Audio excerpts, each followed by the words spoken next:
My name never made the slides, not once. 6 years building the core platform that kept the lights on, and every quarterly deck just said tech department.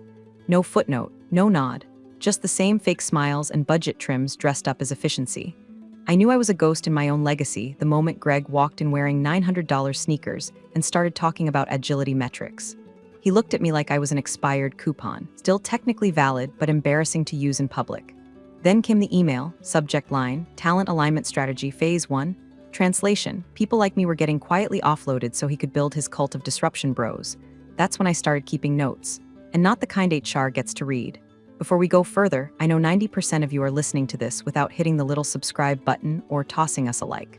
Look, I get it. I've been in your shoes, deep in a spreadsheet coma, multitasking doom. But those clicks, they're what keep the team caffeinated and petty enough to keep finding stories like this. So if you're enjoying the ride, give it a tap. All right, back to my slow descent into corporate gaslight hell. It started slow. Greg's first few weeks were all town halls and synergy fluff. We're going to evolve, he said, grinning like a man who just discovered the concept of Post-its. He made a big show of flattening org charts and freeing up decision-making, which apparently meant he'd promote his old coworker Trent, yes, Trent, to be my co-lead in R&D. Trent once asked me how APIs worked. I wish that were a joke. You'll love working with him, Greg said, slapping Trent on the back like a golden retriever who just peed in the server room. He brings a fresh perspective. Fresh in this case, meaning he knows how to golf with Greg and confuse Slack with Google Docs. Suddenly, I wasn't copied on investor emails. My product roadmap meetings were rescheduled without notice, usually to times I'd already declined, then marked as unavailable in the notes. Subtle things, but I've worked in tech long enough to know what phase that is, the soft freeze. They don't fire you. Just turn down the volume on your existence until you're an afterthought they can justify replacing with a cheaper, shinier version. But I wasn't panicked. Not yet, I smiled. I nodded. I worked late into the night, as usual, committing clean code, writing up documentation, filing patent updates. My initials sat on every commit line, every feature push. They thought I was just grinding through the last of my motivation. In truth, I was building a paper trail. Quietly, completely, there's a kind of power in being overlooked. You can hear things you're not supposed to hear. Like Greg telling our legal head over drinks that he was planning a symbolic leadership change before the next shareholder meeting. Send a message, he said, make it dramatic, bold. His exact words, apparently, were, let's retire the old guard with flair. He meant me, so I started visiting legal. Not all at once, just little things. Hey, can we dig up my original employment agreement? I'm thinking about revisiting my estate plan. I brought coffee. I smiled. I highlighted a few provisions I didn't remember agreeing to and casually asked about recent revisions to the IP policy. All smiles, all casual. I didn't tell them I'd helped draft that policy. I didn't mention that buried in the 2019 appendix was a clause I'd lobbied for during the acquisition chaos, and legal was too swamped to care. A clause I'd insisted on as a just-in case, tucked into the new employment agreement structure under a bland, ignorable title. Section 4B, and just like that, while they planned my exit, I started laying the fuse. Greg made the announcement on a Thursday, right after his culture acceleration breakfast, which was just lukewarm bagels and buzzwords. He stood in front of the department, sleeves rolled up like he'd ever typed a line of code in his life, and said, we're injecting new energy into R&D leadership. This is a big win for cross-functional innovation. Then he motioned to Tyler.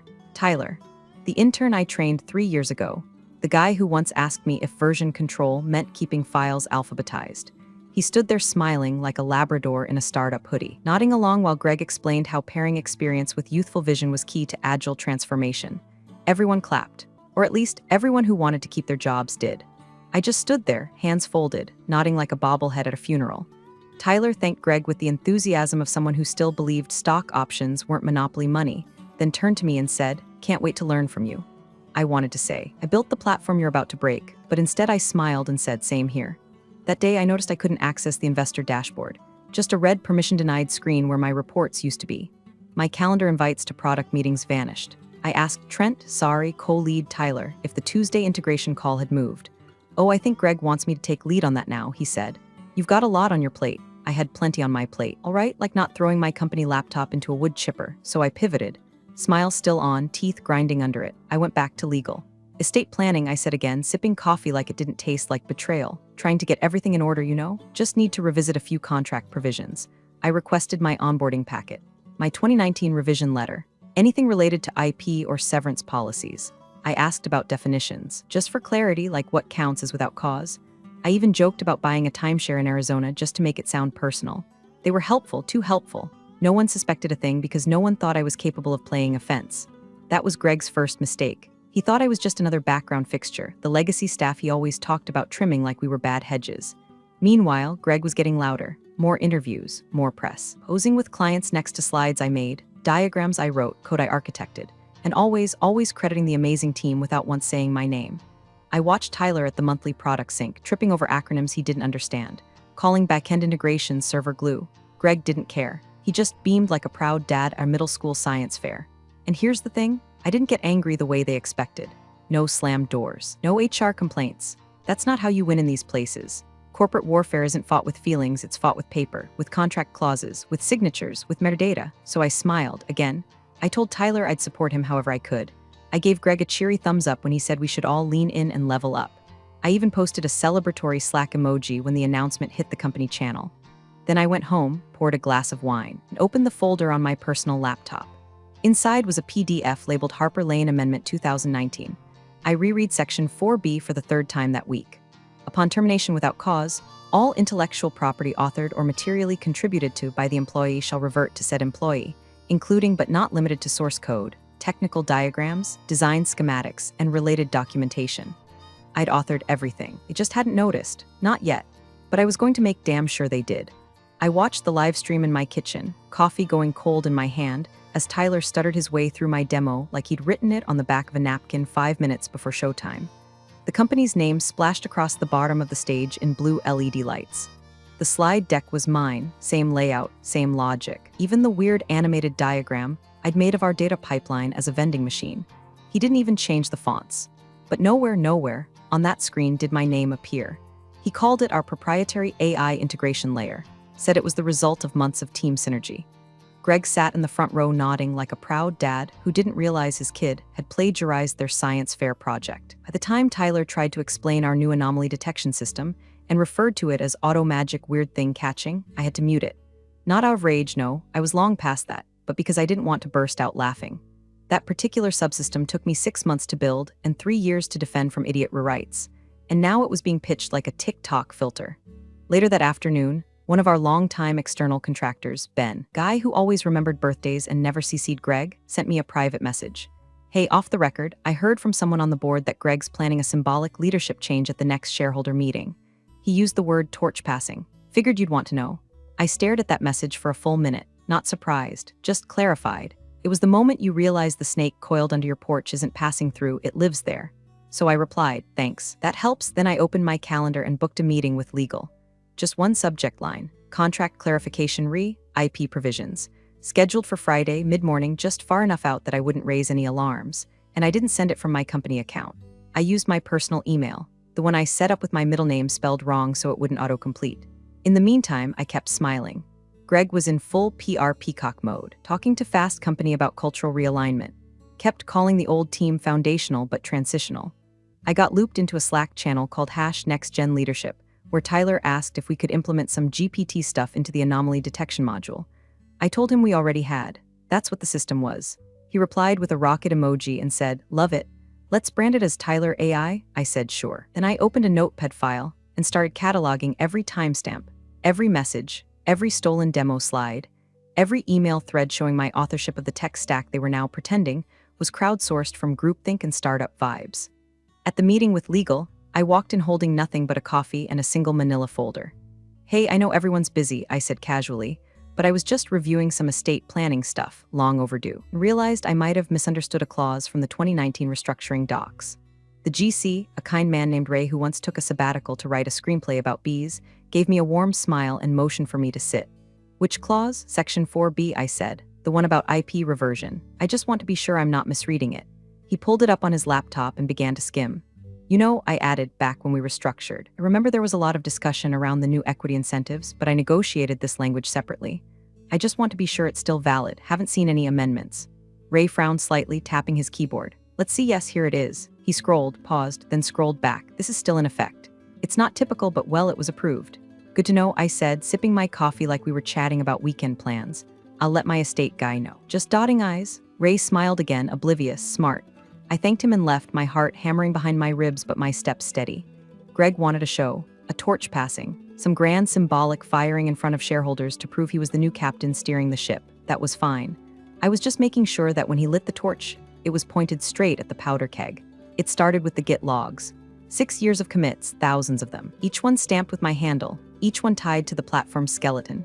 Architecture, integrations, fallback protocols, anomaly routing, the entire damn scaffolding. No junior engineer had touched that core logic without me reviewing it first. I'd kept receipts, not out of paranoia, but because when you work in a place that calls you a high-performing support function, you learn to document your own damn legacy. I didn't just write the code. I built the naming conventions, the branching structure, the rollback triggers. Half the system would blue screen without variables I named after obscure references to 90s cartoons. It wasn't ego, it was insurance. Next came the patents. 4 of them filed under the company's name, but guess whose name appears first as inventor on every one? Mine.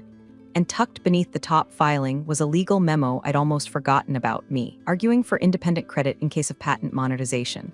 We want to protect the original contributors, I'd said during the review. They'd nodded, distracted, more focused on the lunch menu than the clause I slipped into the internal memo archive. Bless their corporate ADHD. I pulled up the diagrams, UI flowcharts, data mapping sequences, logic trees, and ran a simple audit. How many bore my initials or tracked back to my IP address? All of them? Even the onboarding modules Tyler now claimed as his team's effort. I'd rewritten those after watching a new engineer cry during week 1 because no one explained what an environment variable was. Then I checked Confluence, where our documentation lived. My name was on the revision history like a blood trail. Every major update, every performance tuning write-up, every diagram labeled "Do Not Touch" without asking Harper. Would have been funny if it wasn't so grotesque. Greg wanted a clean narrative, young disruptor streamlines bloated tech division. But there was no streamlining this. Every cornerstone was etched with my name. And then Section 4B. I printed it, I annotated it, I highlighted every goddamn word. Upon termination without cause, all intellectual property authored or materially contributed to by the employee shall revert to said employee, including but not limited to source code, technical diagrams, design schematics, and related documentation. It was legal napalm, and no one had read it since I buried it in the 2019 update package during the chaos of the company's pivot to B2B enterprise solutions. Back then, everyone was so obsessed with getting their stock options repriced that I could have inserted a clause about claiming their firstborn and no one would have noticed. What I did next was quiet. No revenge montage, just methodical, obsessive prep. I backed up every log, every email chain with legal, every Slack thread where I corrected architecture proposals, every timestamp where I pushed live code while the executive team was off-site pretending to brainstorm over craft beer and mindfulness circles. Then I did something petty, but important. I downloaded the original onboarding flow diagram, the one they were now showcasing as a revolutionary UX breakthrough, and added a watermark in faint gray text, originally authored by H. Lane, August 2018. I uploaded it back into the shared folder. If anyone noticed, they didn't say a word. Meanwhile, Greg was busy rehearsing his next all hands, probably practicing how to say Harper's legacy lives on through new talent without choking on his own hubris. Man couldn't spell backend architecture if I tattooed it on his peloton. Tyler sent me a Slack message. Hey, thinking of renaming the anomaly module to Tyler AI Predict. Thoughts? I stared at the screen for a long time. Then I typed, love it. Just make sure to include all contributors in the final documentation. Of course, he replied with a thumbs up. I added that message to the folder. Named it Documentation Theft Tyler PNG. My war wasn't loud. I didn't raise hell or go to HR. I just buried the knife in paperwork, notarized it, and waited for the idiot kings to sit on it. The setup was done. Every wire soldered, every match ready. They thought they were staging a show of strength at that shareholder meeting. I was preparing a legal disappearance act, and the opening trick was make Harper disappear. The official invite came in with confetti emojis in the subject line. Subject: Party Popper Shareholder Summit 2025 Reorg Reveal and Vision Forward. Party Popper. Greg loved a goddamn party, even if it was a funeral in disguise. I wasn't listed on the agenda, not even as a footnote. No mention of R&D leadership, no panel slot, no Q and a mention. Just Greg, Tyler, and the CMO talking about the next era. PowerPoint had already leaked through someone's cousin on LinkedIn, slides full of buzzwords and stock photos of diverse people high-fiving in glass offices. But the real tell wasn't what was shown, it was what wasn't. No product roadmap, no infrastructure overview, no technical walkthrough of the AI platform, because the person who built all that wasn't speaking. I sat in my kitchen at midnight, laptop open, rereading every clause in my original agreement one more time. I already knew it by heart, but still. I read it again, and again, that clause was the matchstick. My documentation folder was the kerosene. I took a deep breath and drafted the email. Simple, surgical, to myself, personal email, CC, Legal BCC, Marco Delaney, our oldest investor, the only one who once pulled me aside and said, "You're the reason this place works, subject. Section 4B as discussed body, per our prior discussions regarding intellectual property and involuntary termination. Please reference contract appendix, page 12. Relevant clause highlighted." I hit send. The fuse was officially lit. Next came the part no one prepares you for, the waiting, not for the explosion but for the moment just before it. The dead air, the stillness before the snap. So I filled the silence with focus. I stood in front of my bathroom mirror and practiced 2 lines. Only 2, that's all I'd need. Line 1, before I go, may I ask legal to read section 4B of my agreement into the record? Line 2, no, it's absolute, said simply. No venom, just the kind of finality that doesn't need volume to land like a freight train. I practiced the breath between them, the pause, not dramatic, clear. I wasn't aiming for theater. I was aiming for detonation. The night before the meeting, Greg sent out a company-wide video teaser, shot like a Super Bowl ad. Drone shots of the office, a piano soundtrack, his voiceover talking about evolution, courage, and fresh vision. At the end, he winked and said, "Big changes tomorrow, folks, trust the climb." Tyler reposted it with fire emojis. My old team stayed quiet. I took my final steps. I archived every document, exported the source code from our development environment, just my commits. I wasn't stealing anything. I was reclaiming what was already mine, line by line, byte by byte. I backed it all up onto an encrypted drive, sealed it in a drawer, and made a duplicate just in case Greg got any bright ideas after the fact. At 2:34 a.m., I received a bounce back from legal. Out-of-office auto-reply. Will return after shareholder summit, of course. I stared at the ceiling above my bed that night, hands folded over my stomach like I was waiting for burial or birth. It was quiet. Not the kind of quiet that feels peaceful, the kind that feels final, like a page waiting for signature. By morning, I was calm, not because I had faith in justice. Not anymore. I was calm because every time they minimized me, I built armor. Every time they took credit, I left a fingerprint. Every time they tried to replace me, I made sure the system would collapse in their hands like wet cardboard without me. This wasn't revenge. This was reclamation, precision, math, and I was ready to watch it burn. The ballroom smelled like fresh coffee and dying dreams. Shareholders buzzed around their assigned tables in tailored suits, sipping mimosas and pretending not to loathe each other. On stage, Greg stood under the spotlight like a televangelist about to sell salvation in bulk. Behind him, a screen cycled through meaningless phrases: elevate, innovate, accelerate. Then the house lights dimmed. Cue the vision forward video. There I was, my work, my platform, my diagrams, zipping across the screen like it belonged to someone else. They'd even used the old footage of Tyler pointing at one of my charts, nodding like he'd drawn it in crayon. Greg stepped forward, microphone in hand. "Thank you all for being here. Today is about the future. A bolder, more agile chapter. And with every new chapter, some pages must be turned." He looked at me.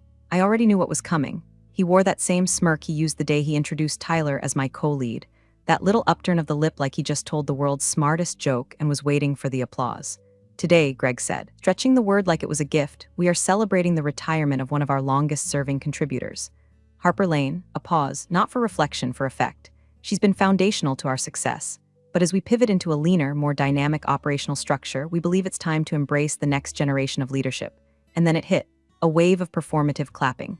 Polite, forced, some confused. A few loud whoops from the growth team, clearly briefed to cheer like they just won a bonus.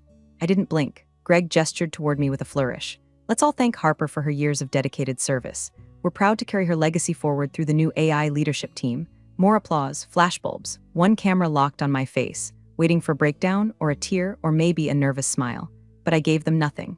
I sat still until the last clap faded into that awkward conference hall echo, and I stood slowly, smoothly, no shaking, no drama. Greg turned, still grinning. "Harper, would you like to say a few words?" I looked at him, then at the crowd, board members, investors, engineers who once brought me bagels when their builds wouldn't compile. A few familiar faces gave me wary half-smiles, unsure what to expect. I took the mic from Greg's hand. He let go too easily, like he'd already moved on to the next act. "Before I go," I said, my voice calm, steady, surgical, "may I ask legal to read section 4B of my employment agreement into the record?"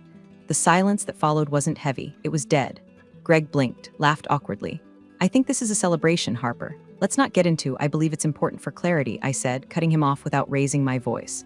"It's a short clause, one paragraph." Murmurs rippled through the room like someone dropped a lit match in a gas leak. I turned toward the general counsel, Ray, who sat stiffly at the end of the board's front row table. He looked confused, then concerned. He opened his laptop and clicked through files. I saw the moment recognition hit him, his eyebrows twitched like they'd been pulled by a string. Greg tried again. "Harper, come on, let's not." I turned back to him and spoke my second line. No, it's absolute. That's all I said. No theatrics. No rant, just the truth. Delivered with the quiet detachment of a surgeon removing a tumor. I placed the mic back on the podium. Greg stood frozen, mouth half open, unsure whether to keep smiling or throw a tantrum. The screens behind him, still rolling through product mock-ups and investor quotes, felt suddenly obscene, like someone playing dance music at a funeral. Ray finally cleared his throat and said, I'll need a moment. But I didn't. I stepped off the stage and returned to my seat, hands folded in my lap like a woman who just set the whole building on fire and was waiting for the sirens. I didn't need to fight. I'd already won. Ray adjusted his glasses, squinting at the glowing screen of his laptop like it had suddenly turned radioactive. The ballroom, just moments ago full of clapping and forced optimism, had fallen into that kind of silence that makes air feel thick. I watched him flip between windows, his brows pinched tight. One finger hovered over the trackpad like he was hesitant to touch anything else. Greg stood stiff beside him, still half-turned toward the crowd, trying to decide if this was a speed bump or an ambush. A woman in the back coughed. Someone dropped a pen. The echo hit like a drumbeat. Ray finally cleared his throat, voice low but mic'd hot. Yes, I have the file here. Greg leaned toward him, whispering. Ray didn't look up. He began to read, slowly at first. Section 4B. In the event of termination without cause, Greg shifted uncomfortably beside him, glancing toward the back of the room, where the lead investor, Marco, sat, arms crossed, watching like a man who just smelled gas near a flame. Ray continued, his voice tightening with every syllable. All intellectual property authored or materially contributed to by the employee shall revert to said employee, including but not limited to source code, technical diagrams, design schematics, and related documentation. He paused. The second line just sat there, hanging in the stale air like a guillotine on a fraying rope. Ray looked up, first at me, then at Greg, and for a moment something passed across his face, some mix of awe and oh shit. Greg sputtered. What the hell does that even mean? Ray licked his lips, turned another page. According to our archives, Harper Lane is listed as the principal architect and author on all core components of the enterprise AI platform, including patent filings, backend infrastructure, anomaly detection modules, and he swallowed everything presented in this year's product roadmap. Someone dropped their coffee cup. It didn't even shatter, just thudded on the carpet like a body. Greg's voice pitched up. You're telling me she owns the platform? Ray didn't answer immediately. Didn't need to. I sat serene, watching the dominoes fall. 6 years of being sidelined, erased, rebranded into corporate groupthink, and now my name, quietly encoded in every feature they built their valuation on, had come to collect its debt. Greg tried again. This can't be real. This is what, some kind of oversight? We own the product. We own it. Ray turned the laptop slightly toward him. It's signed, countersigned, and unamended. She negotiated this clause during the 2019 restructuring. I caught the flicker of confusion in Greg's eyes, morphing slowly into panic. 2019, the year of the acquisition chaos, the talent reshuffle, the legal department running like a chicken farm with a spreadsheet problem. He never read those contracts. He never even asked. I had. I wrote part of them. Marco, from the back of the room, finally stood. Ray, he said, calm as a courtroom. Is this enforceable? Ray hesitated for a half-second, then nodded. Yes, if she was terminated without cause and if her contributions are documented, which they are. Greg's mouth opened, closed. His hands flailed slightly, searching for a talking point that hadn't been torched. But she's part of the team. This is a team effort. It's not just her. Ray tilted his head. Her name is on every code submission, every filing, every document I can find that predates the reorg. And the clause doesn't refer to ownership by committee. It refers to authorship. That's when the screens behind Greg glitched. Just for a second, a flicker, a minor artifact, but enough to make one of the tech leads sitting near the front lean forward in alarm. I didn't smile. That wasn't the point. This wasn't about vengeance or some petty clapback. This was about the record being corrected, out loud, on paper, in front of every single person who'd spent years pretending my work came from somewhere else.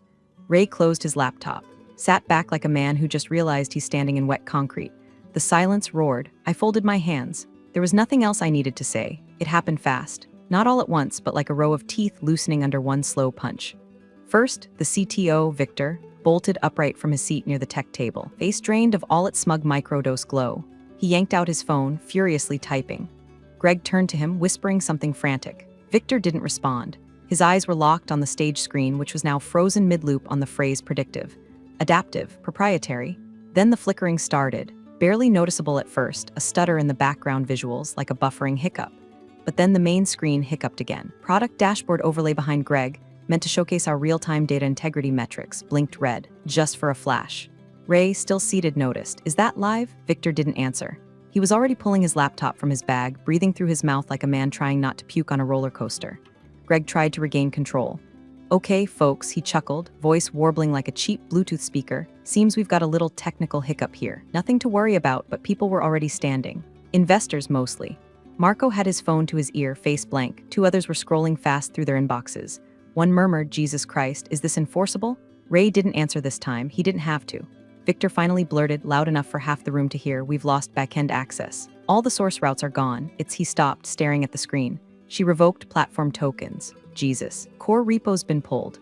A younger engineer standing in the back whispered. She air-gapped the architecture. Greg spun around, staring at me like he was trying to telepathically undo the last 15 minutes. Harper, this, whatever this is, it's a misunderstanding. You don't want to do this, but I was already done. He kept going. Look, we can negotiate. You've made your point. We'll revise the record. Retroactively give you credit. We'll talk about equity, real equity. His voice was cracking now, the CEO polish slipping like a mask melting under heat. We're partners, Harper. You fired me, Greg, I said flatly. In front of shareholders, on camera, without cause. The room was a slow brewing riot. Someone from the legal team was paging through a printed stack of contracts so fast the pages blurred. A whisper started in the back of the room, SEC implications. Then another, material IP loss, and someone just said it out loud, she owns the damn product. Victor looked up from his screen, sweat beading on his temples. The system can't reroute. She didn't just unplug it, she rerouted root access through her contributor credentials. It was always her name on the author keys. He turned to Greg like a ghost. We don't have anything. A murmur of disbelief spread like a virus. The shareholder meeting was officially off script. Phones rang, lawyers whispered. One of the junior board members stood and said, we need a closed session, right now. Greg reached for the mic again, but the system went dark, entirely. Behind him, the screen died. No slides, no branding, just black. I stood up, not to speak, just to leave. Greg looked at me one last time, and I saw it, the exact second he realized the pitch deck meant nothing. The AI platform, the product pipeline, the IPO chatter. All of it had rested on the thing he thought was disposable. Me. I turned without a word. My shoes didn't echo. No applause, no flashbulbs this time. Just gasps and muttering and a thick, choking silence. I walked out as the company's future collapsed behind me, code by code, clause by clause. Years of condescension, of being handed other people's credit, of being asked to train the men meant to replace me. All of it distilled into one moment of irreversible truth. The foundation they stood on was never theirs. It was mine, and I'd just taken it with me. Outside, the late morning sun lit the glass exterior of the building like a polished lie. It glared in the windows, illuminated the now useless lobby tablet still displaying the meeting agenda. Shareholder Vision Summit, building tomorrow together. What a joke. Inside, Greg was still trying to breathe life back into the room, flailing for narrative like a drowning man grabs for necktie. This was always meant to be symbolic, he stammered, voice cracking. A celebration of transition, of legacy. Harper's stepping into her next chapter. We're proud of her. Proud to have built this together. I turned back once, slowly. No, I said, clear enough to cut through the room's panic. It's absolute. Then I pushed open the doors and stepped out. No one followed. No one stopped me. They were too busy trying to salvage the wreckage. Too stunned by the realization that their golden goose had flown the coop, with all the eggs, the nest, and the damn tree. I walked across the plaza, my heels clicking on stone like a metronome counting down the end of a dynasty. Outside, the city was just waking up. Cabs honked like nothing had happened. Pedestrians moved around me, aware that half the valuation of a rising tech firm had just dissolved in a hotel conference room. I didn't cry, didn't laugh, didn't gloat. It wasn't a victory parade. It was a conclusion. I hailed a car. No limo, no fanfare, just a quiet ride across town. The driver asked me if I worked in tech. I said yes, still looking out the window. When we pulled up to the building, he raised an eyebrow. Big firm, he said. They do the AI stuff too, right? Something like that, I murmured, handing him a tip big enough to say thanks without implying anything more. The lobby here smelled different, cleaner, sharper, like new funding and real ambition. I stepped through the glass doors into cool marble silence. No banners, no slogans, just a receptionist who stood as soon as she saw me. Miss Lane? Yes, right this way. I followed her down a hallway lined with polished black glass and subtle lighting. At the end, a door opened. Inside sat 3 people. One of them stood. A man with gray at his temples and no Instagram account. The VP of product. I knew him from back when both our companies were still begging seed investors for meetings in basement cafes. He extended his hand but didn't make me shake it. Instead, he just smiled and said, "We've been waiting." I stepped into the room, and that was it. No confetti, no mic drop. Just a door closing behind me as the future opened ahead. No, I wasn't their overhead. I was their foundation. Big thanks for watching, you sneaky seniors. Subscribe to keep the coffee pot brewing revenge. Your ex-colleagues won't know what hit him.